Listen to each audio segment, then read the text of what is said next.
If you are a seller on Etsy, it's inevitable that you will eventually get a bad review sooner or later. Whether it's from a customer who didn't like your product or from someone who never received their order. Getting a negative review can be tough to take.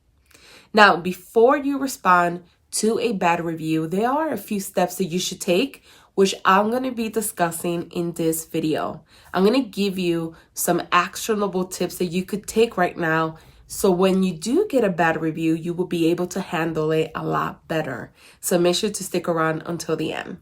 Hi, and welcome back. If you're new to the channel, my name is Nancy, and I help Etsy sellers turn their passions into profits. Make sure to subscribe for weekly videos. Now, the key to dealing with a bad review is not to take them personally. And I know it's easier said than done. And to respond in a way that shows that you are taking the customer's concerns seriously. So first, take a deep breath and don't react immediately. Trust me, I've been there. Don't react immediately. This will give you time to cool off and think about how you want to handle the situation. Keep in mind that your response will be public, so make sure that you're saying what you want to be representative of your brand. Etsy is a community, so responding thoughtfully and constructively can turn a negative experience into a positive one. Second, assess whether the criticism is valid. If it is, then you need to figure out how to remedy the situation. Based on the feedback the customer provided, are you able to take action right now and offer some sort of solution? If so, reach out to the customer privately and try to resolve the issue with them.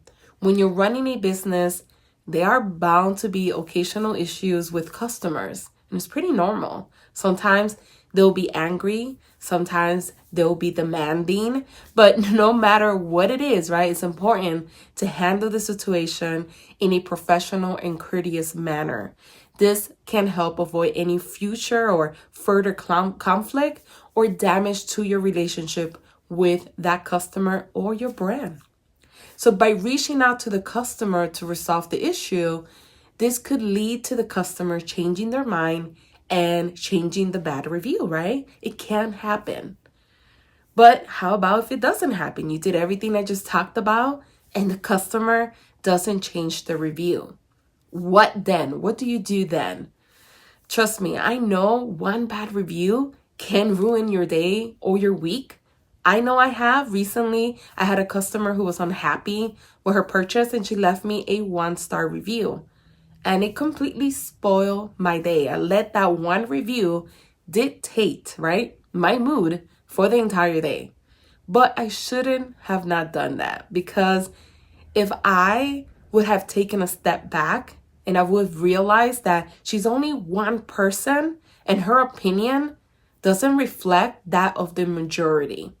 Unfortunately, right, we can't please everyone all the time. And sometimes we'll receive negative feedback no matter what we do. Trust me, I know this from experience.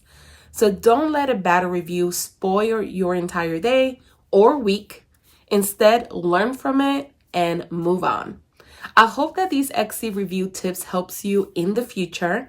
Let me know in the comments if you have any specific steps that you take to deal with bad reviews in the comments below. And don't forget to check out these additional videos on the screen that will help you grow an impactful Etsy business. I'll see you in the next videos.